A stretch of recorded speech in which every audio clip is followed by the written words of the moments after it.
Hello again, friends. Baba here. How are you doing today? Hope you're doing okay.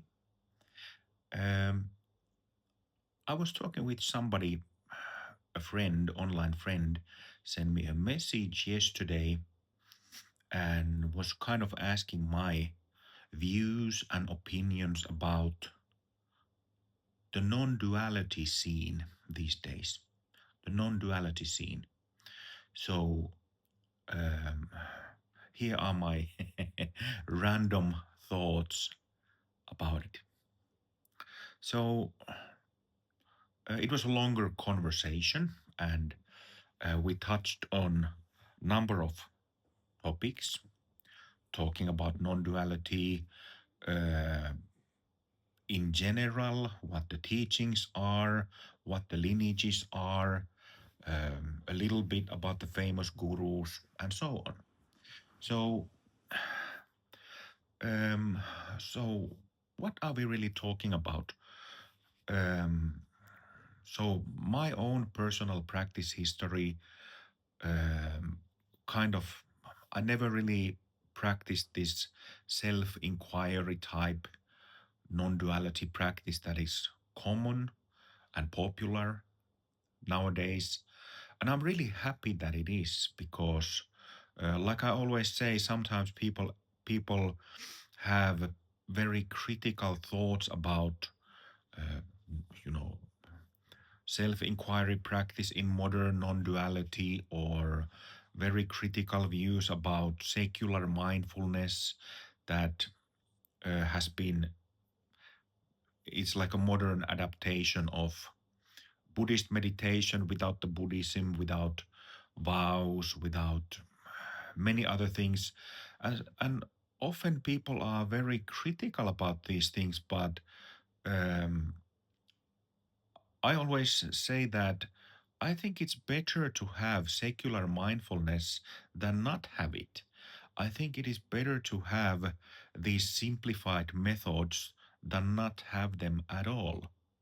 So, while at the same time, I'm also analytical about things, and sometimes it is natural for us to, when we analyze things, it is also natural to express criticism, constructive criticism. But regarding such things, like I said, it's better to have those teachings and practices than not have them at all, which was the case before. So that's that. Uh, Having said that, we always need to think about teachings, especially if they are like let's say uh, serious spiritual, existential, yogic, meditative awareness teachings.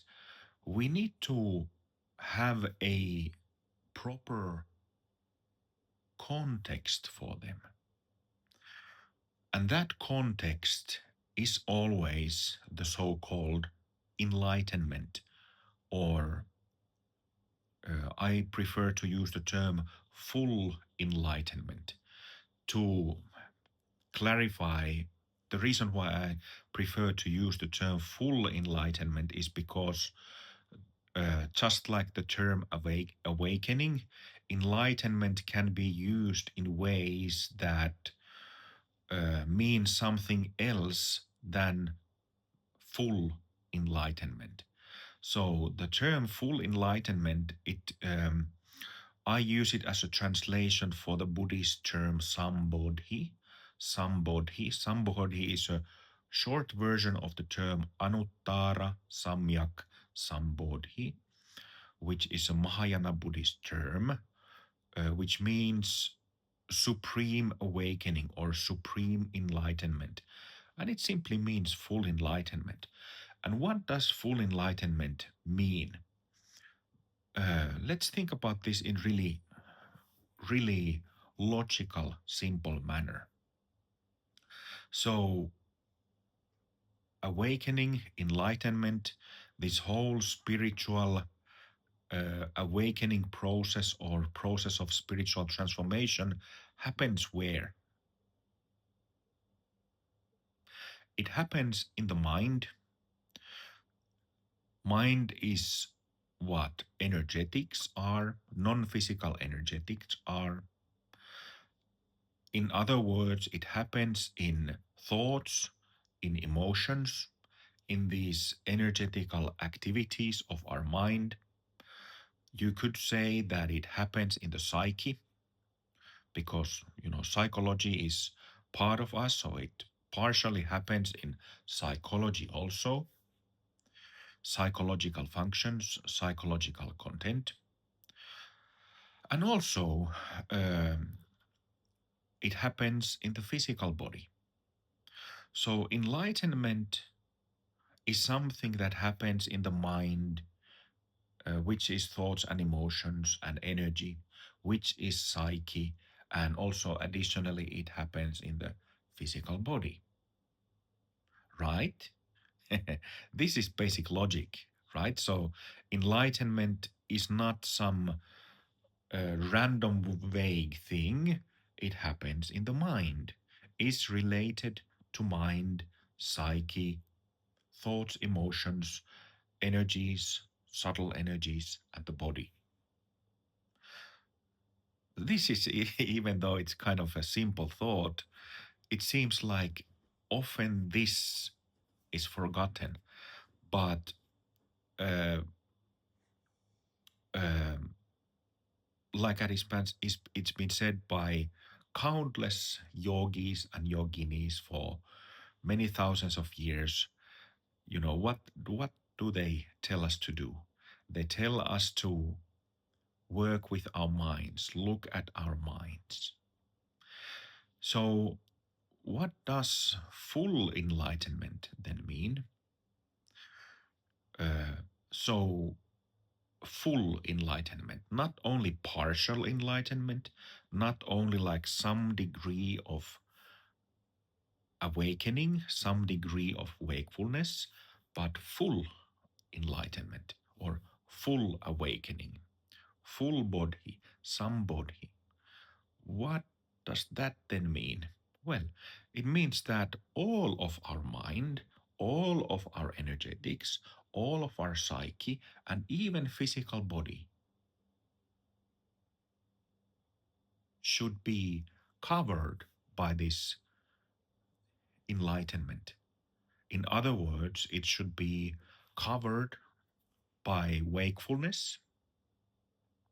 Wakefulness means selfless clarity, resting in selfless clarity, selfless sobriety, resting in positive qualities, positive, pure, spontaneous qualities. So here I'm not talking about something that we generate like kindness, love, compassion. That is the method.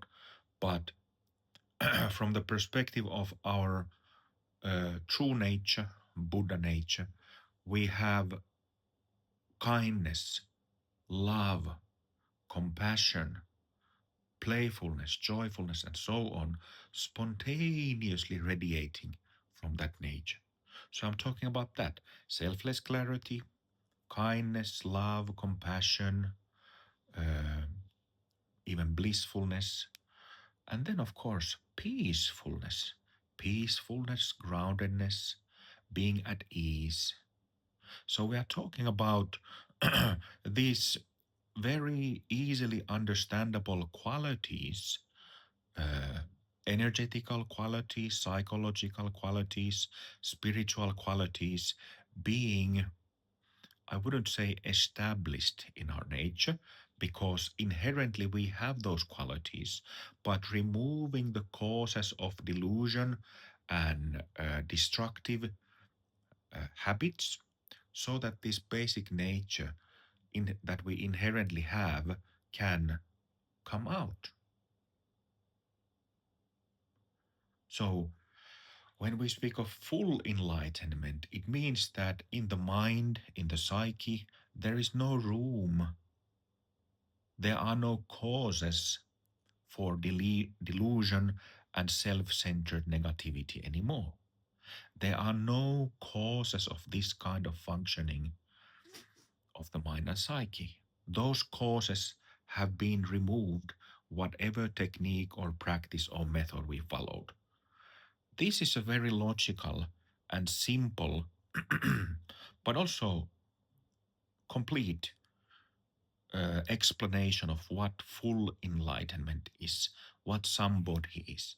And this applies to everybody, it applies to anybody and everybody. Because isn't that logical? Uh, us human beings, men, women, young, old, Chinese, American, Finnish, German, Papua New Guinean, we all have, of course, cultures are different, uh, education is different, but we have the same mind and same psyche, which means, from a bit more yogic or tantric perspective, it means that we have the same energetic system. We have the same channels, non physical energy channels and channel systems, and we have the same energy centers, chakras.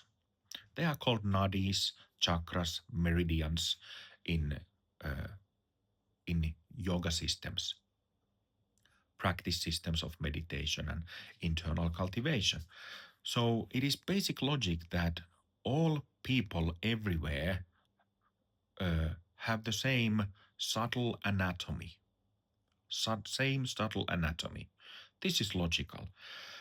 And therefore, whether we are talking about, regardless of religions and practice traditions, whether Buddhist, Hindu, Christian, Taoist, whatever, full enlightenment necessarily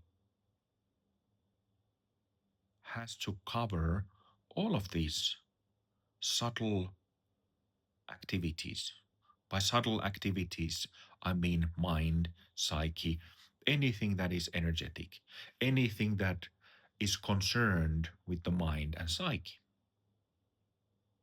So that's why there is this endless debate of between practitioners from different spiritual traditions. They debate what does this that siddhas, perfected ones, perfected masters, or mahasiddhas, or buddhas, awakened ones, bhagavans, holy ones, that in Hinduism they are different than in Buddhism. In Buddhism they are, in Mahayana they are different than in Vajrayana, and so on and so on. So practitioners from different traditions go have these debates about what full enlightenment is.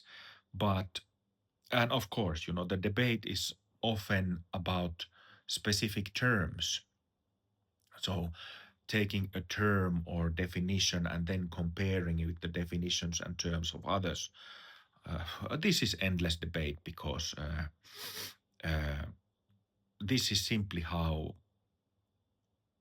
terms and how does it say in Tao Te Ching, that this is an endless foxhole, let's put it that way.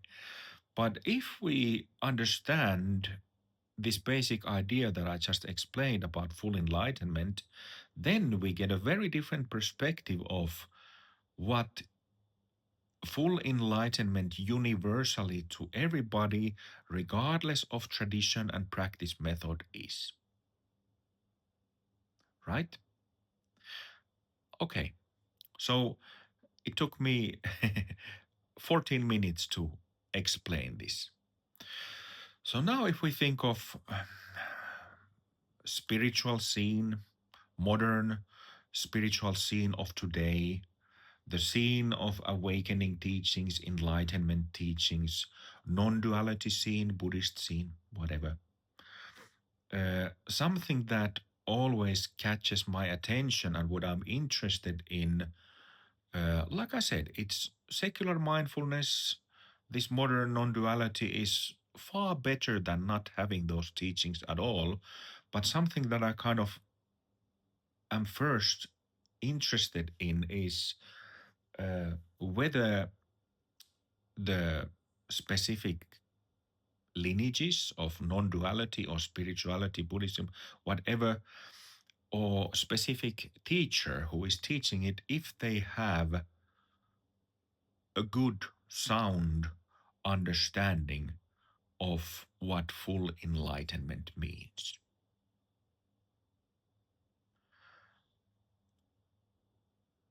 Why? Because it is a very central question. Like, of course, it's if you have had one awakening experience, one boomy opening, like we call them in open heart, it's much better than not having awakening experience at all.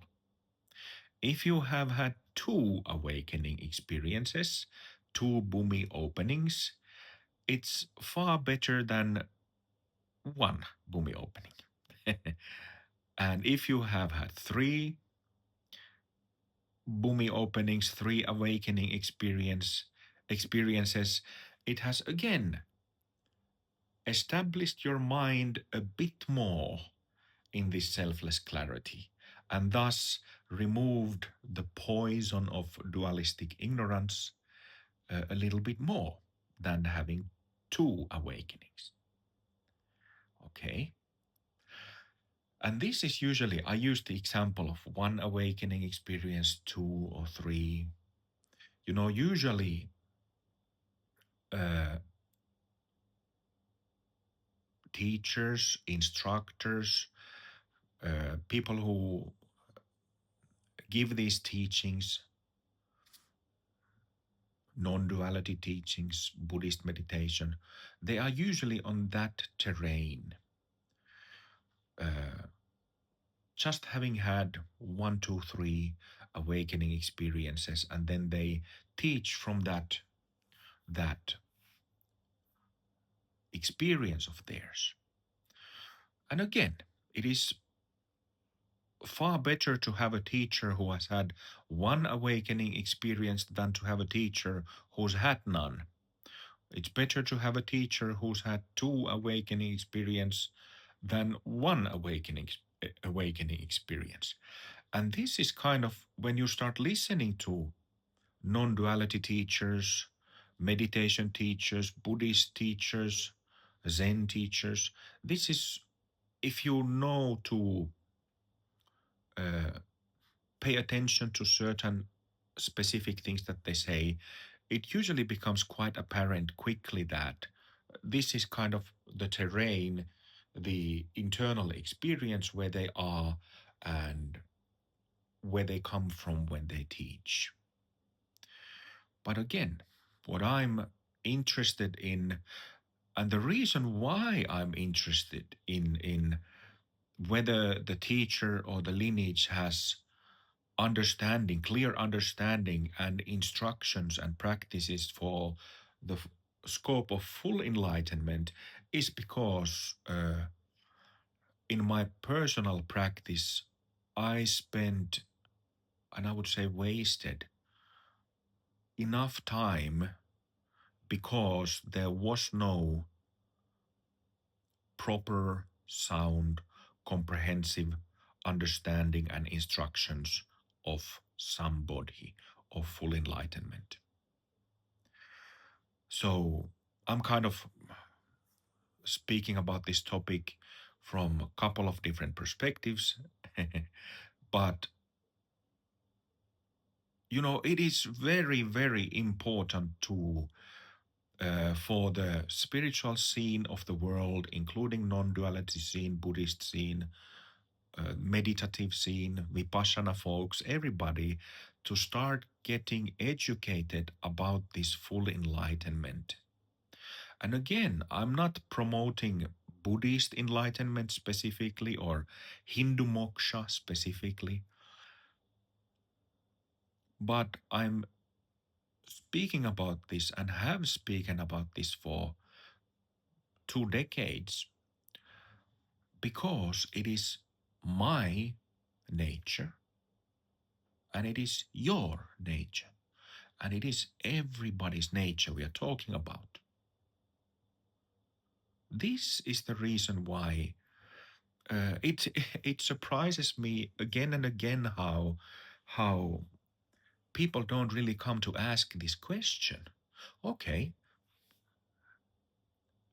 they might be studying with somebody, non-duality teacher or whoever, uh, but very rarely the teachers themselves or people who practice meditation, self-inquiry, and so on, Buddhist meditations, Buddhist tantra, very rarely they ask this question. So what is this? Is there such a thing like full enlightenment? And if there is, what does it mean? What does it mean? What is it? What needs to be done to get there? And something that is completely misleading that I've heard many famous teachers say, less famous teachers say, there is this modern misunderstanding where instructors, teachers, guru figures, they say that, oh, enlightenment is an open-ended process, that there is no definite end to enlightenment. This view, there is enlightenment or awakening is an open-ended process and it doesn't have a definite end. This is a total misunderstanding and it leads so many people astray.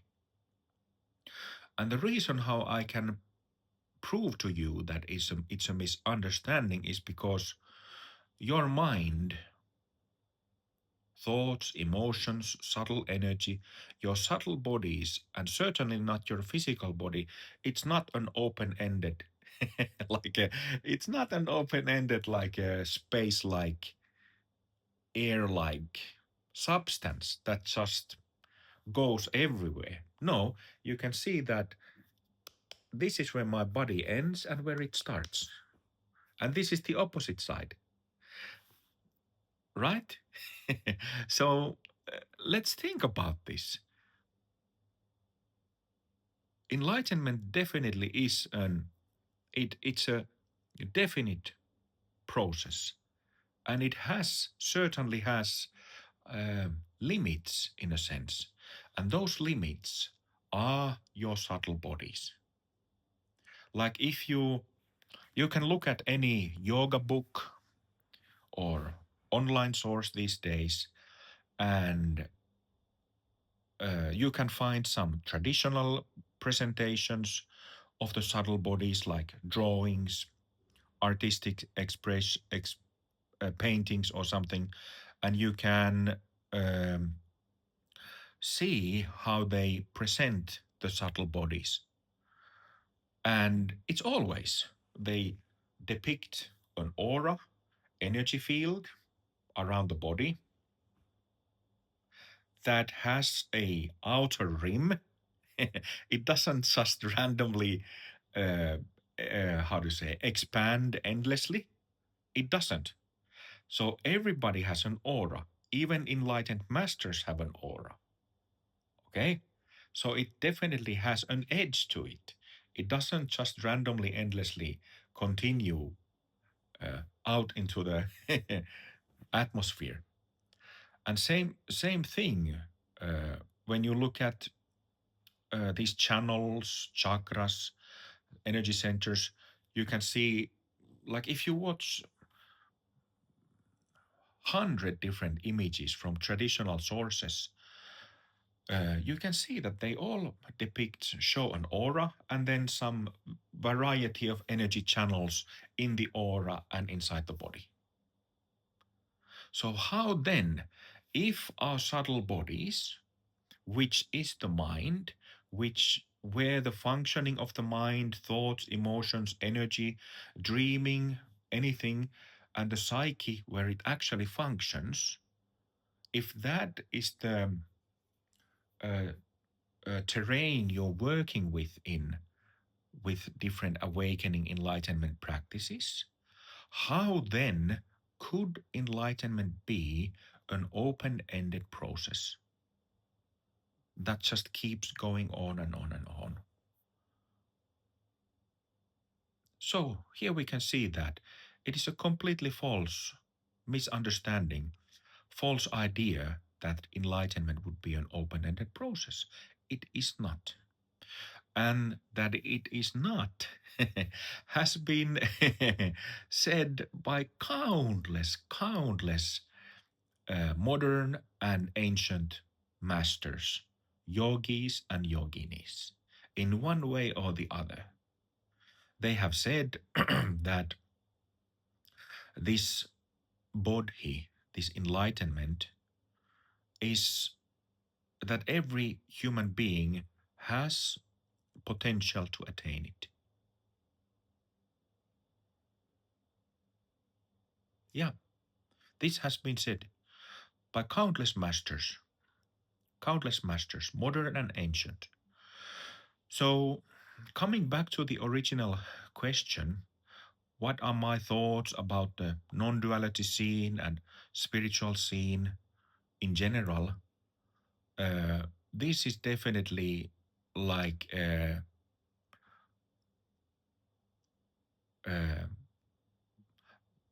establishing standards, is what it is. We definitely need to start as a not only as Buddhists or not only as non-dualists, we need to start really uh, deepening and creating a spiritual culture in the world, awakening culture that is based on standards, proper standards. And that standard is that of full enlightenment. Our minds, our psyches, even our physical bodies resting in effortless, timeless, locationless presence right here and now. All of our mind, all of our psyche, not only just little part of it with one awakening, two awakening, three awakenings, not only with a little bit or partially transforming the negativity coming from selfishness or negativity coming from psychological trauma. Not only healing trauma a little bit, not only removing greed, jealousy, selfishness, attachment, aversion a little bit, but all of it. All of it, people. This is doable. This is possible. Full enlightenment. It sounds such a grand term, this. It sounds so huge, but it is about you and me. It is about every one of us. This is not some fairy tale. This is not some fairy tale, some fancy, uh, fancy thing. I'm talking about establishing the clarity of mind 100%, removing the causes of delusion and inclarity, removing those causes, and really letting the mind return to its inherent wisdom and clarity, letting the psyche and mind, thoughts, emotions, all functions and content to return into spontaneous ease. Spontaneous ease, the one that says and expresses itself as openness, openness, openness to whatever, openness to whatever, whoever, wherever, really at ease and being open.